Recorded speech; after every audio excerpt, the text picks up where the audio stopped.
Assalamualaikum warahmatullahi wabarakatuh.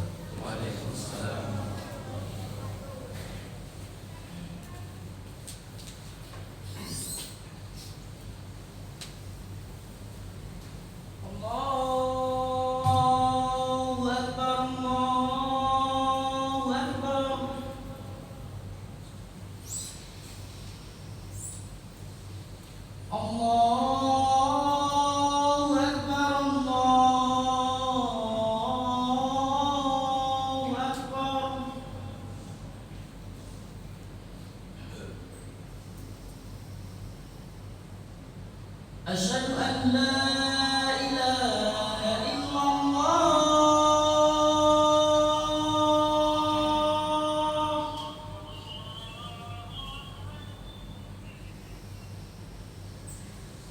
أشهد أن لا إله إلا الله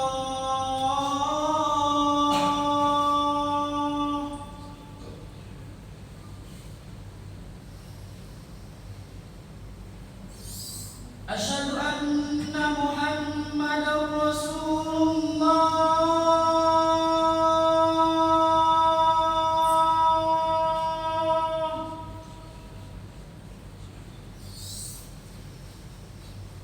أشهد أن محمدا رسول الله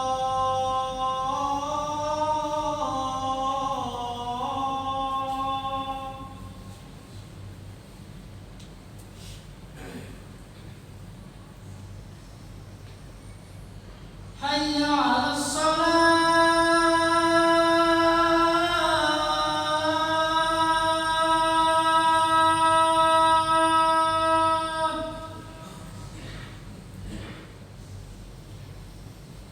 حي على الصلاة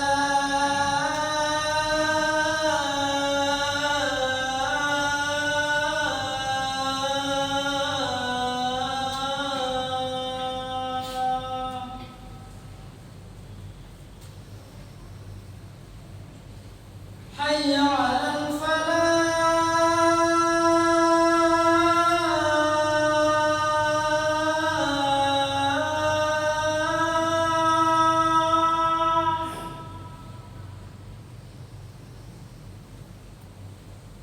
حي على الفلاح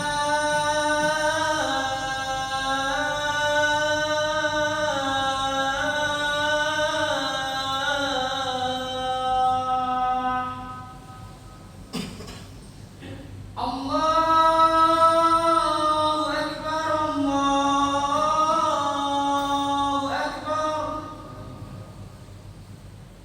لا إله إلا الله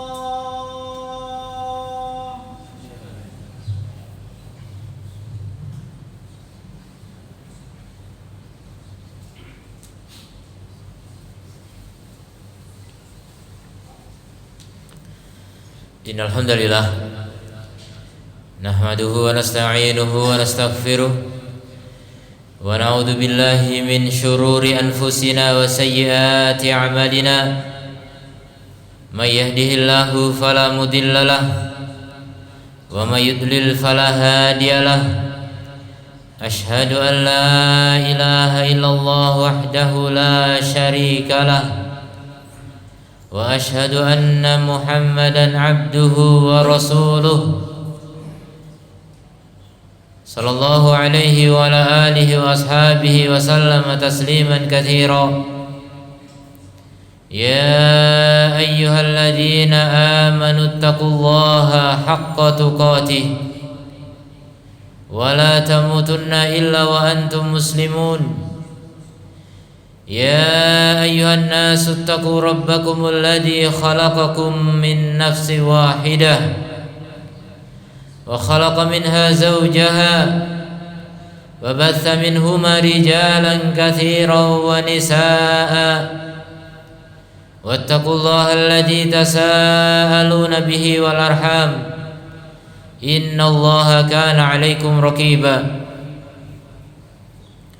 يا أيها الذين آمنوا اتقوا الله وقولوا قولا سديدا يصلح لكم أعمالكم ويغفر لكم ذنوبكم ومن يطع الله ورسوله فقد فاز فوزا عظيما أما بعد فإن أصدق الحديث كتاب الله وخير الهدي هدي محمد صلى الله عليه وسلم وشر الأمور محدثاتها فإن كل محدثة بدعة وكل بدعة ضلالة وكل ضلالة في النار. Saudaraku yang beriman, jamaah salat Jum'ah yang dimuliakan Allah Azza wa Jalla, marilah kita tingkatkan takwa kita kepada Allah, karena Allah Subhanahu wa ta'ala mencintai hamba-hambanya yang bertakwa. Imam Muslim meriwayatkan Rasulullah sallallahu alaihi wasallam bersabda, "Innallaha yuhibbul 'abda at-taqi al-ghani al-khafi." Sesungguhnya Allah mencintai hamba yang bertakwa, yang kaya, yang tersembunyi.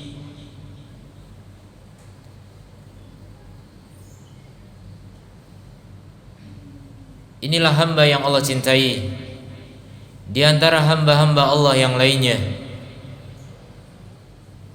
Yang pertama adalah at-taqi, orang yang bertakwa. Takwa, kata Talq bin Habib rahimahullahu ta'ala, an ta'mala bi ta'atillah, kamu melakukan ketaatan kepada Allah, ala nurim minallah, di atas cahaya dari Allah, tarju thawaballah, dan berharap pahala dari Allah. Dan kamu meninggalkan maksiat kepada Allah di atas cahaya dari Allah karena takut hukuman Allah. Itulah makna takwa. Takwa itu menjalankan perintah, meninggalkan larangan. Minimal perintah yang wajib dan larangan yang haram wajib ditinggalkan. Wajib ditinggalkan. Siapa yang tidak meninggalkan yang haram berarti belum bertakwa. Ittaqullaha haitsuma kunta, bertakwalah kepada Allah dimanapun kamu berada. Tidak hanya di masjid, tidak hanya di rumah, dimanapun kamu berada wajib untuk bertakwa kepada Allah Azza wa Jalla.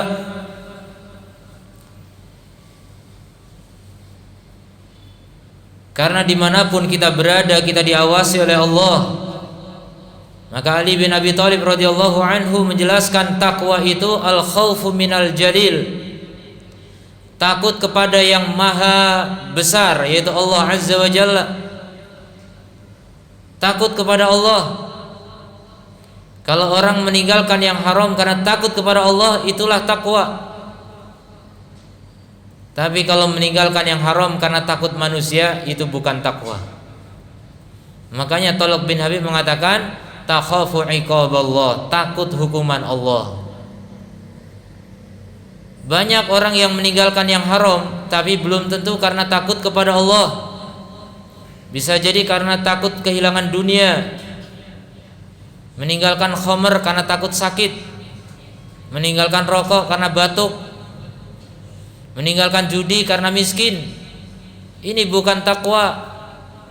Tapi takwa yang sejati adalah meninggalkan yang haram karena takut kepada Allah Azza wa Jalla. Itulah takwa.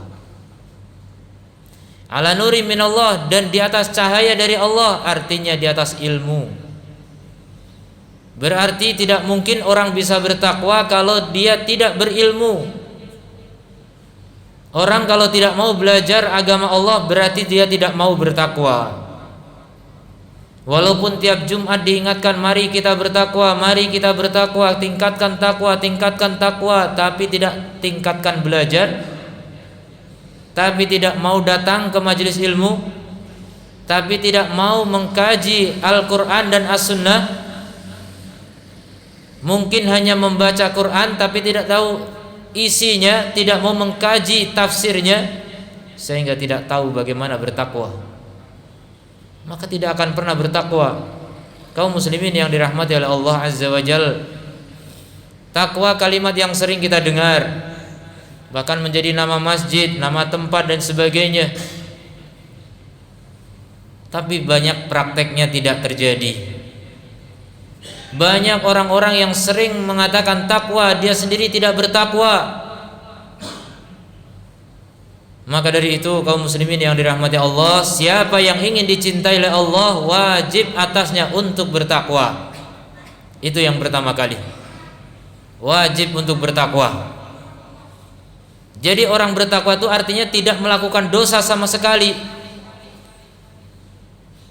Apakah mungkin manusia hidup tanpa dosa? Kalau orang hidup tanpa dosa itu bukan orang, berarti tidak mungkin. Yang hidupnya tanpa dosa itu malaikat. Mereka enggak dibekali nafsu, enggak digoda setan. Tapi manusia dibekali nafsu oleh Allah, digoda oleh setan, dirayu oleh dunia. Gimana bisa bebas dari dosa? Tapi tenang, Nabi memberikan solusi. Ittaqullaha haitsuma kunta, bertakwalah kalian kepada Allah dimanapun kamu berada, semaksimal mungkin, di mana saja. Terus kata Nabi, wa'adbi'il sayyi'atal hasanah tamhuha, dan ikutkan keburukan dengan kebaikan, maka dia akan menghapuskan. Artinya semaksimal apapun kita bertakwa, pasti akan tergelincir dalam keburukan. Semaksimal apapun kita berusaha untuk takwa, untuk tidak salah, pasti tetap salah, pasti tidak sempurna, pasti kurang. Maka tenang, kata Nabi, ikutkan dengan kebaikan, akan menghapuskan kekurangan. Ini solusi dari Nabi SAW. Maka jangan putus asa wahai hamba Allah yang merasa pernah berdosa. Semua kita pernah berdosa. Kalau tidak berarti bukan manusia. Berdosa adalah manusiawi, kata Nabi, kullu bani Adam khata', setiap anak Adam itu pasti banyak salah. Wa khairul khata'ina tawwabun, dan sebaik-baik yang banyak salah adalah banyak taubat. Jadi solusi tetap ada. Allah tetap membuka pintu taubat.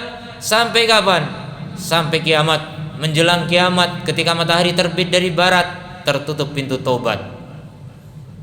Itu untuk semua. Kalau untuk pribadi kita masing-masing sampai nyawa di kerongkongan, asal nyawa belum sampai kerongkongan, kesempatan masih ada untuk bertobat. Tapi kalau sudah di kerongkongan, tobat sudah terlambat. Kaum muslimin rahimani Allah wa iyyakum, teruslah bertobat karena kita banyak dosa. Nabi saja yang dosanya sudah diampuni oleh Allah, beliau bertobat sehari lebih dari 70 kali. Apakah kita tidak butuh taubat? Syekh Ibnu Baz rahimahullah ta'ala mengatakan, at-taubatu laisa haqqun lil mudnibina khasatan. Taubat itu bukan hak orang yang berdosa saja. Walakin haqqu lil mu'minina amatan. Tapi taubat itu adalah hak bagi kaum mukminin secara umum. Semua orang yang mengaku beriman, dia berhak untuk bertobat. Kenapa? Min taksirin fil wajibat wa dha'fi fil ada'id fi ada'id ta'at. Karena kurang dalam menunaikan kewajiban dan lemah dalam melakukan ketaatan.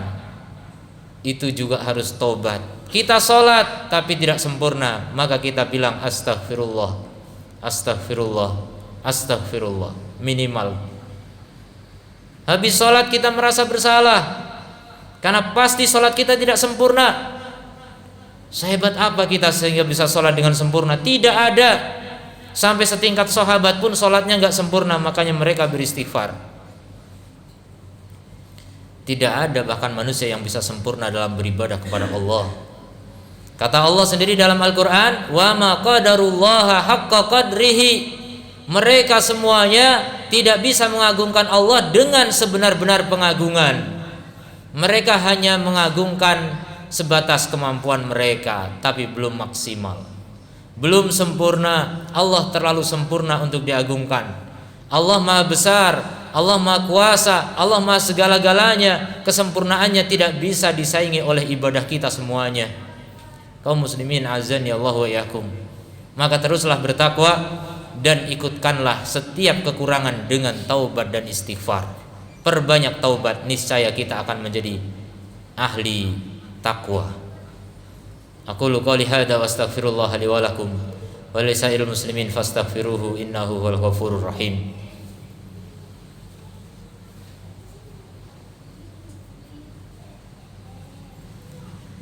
Alhamdulillahi wa kafa.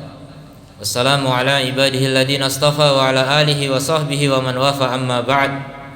Ma'asyiral jamaah Jum'ah rahimani Allah wa iyyakum. Yang kedua, hamba yang dicintai Allah adalah Al-Ghani, yang kaya.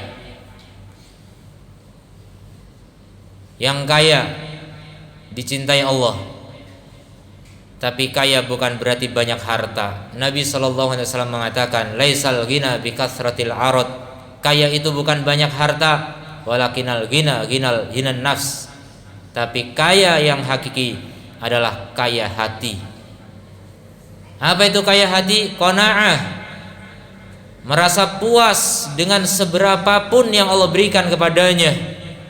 Rizki kita semuanya dari Allah. Berapapun Allah kasih, puas, itulah kaya.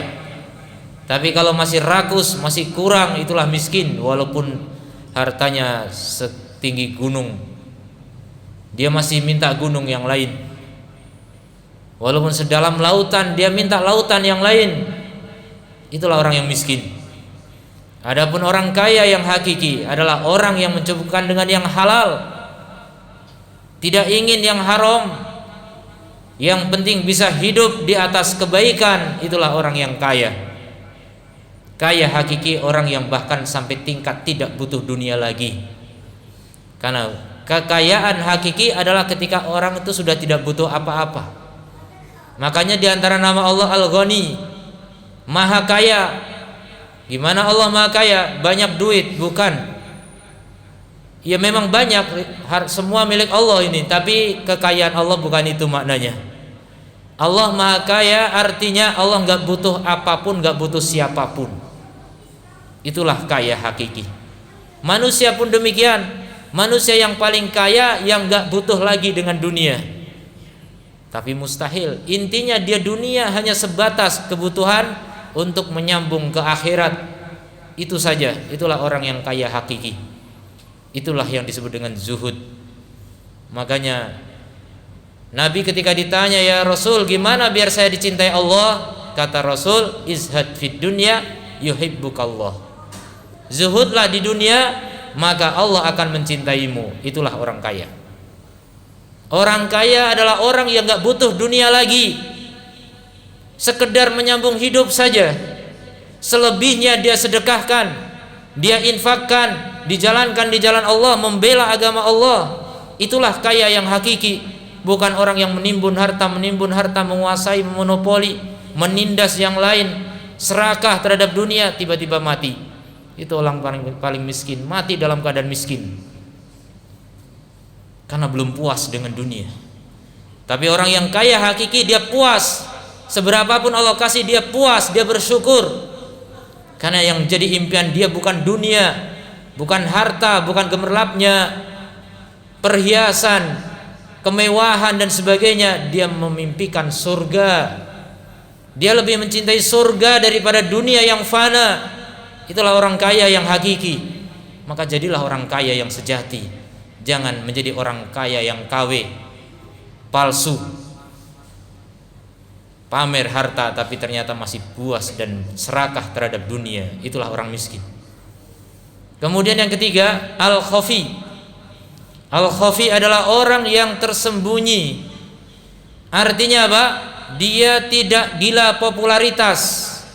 Jangankan gila, pengen dikenal saja tidak. Dia bukan orang yang ingin menonjol.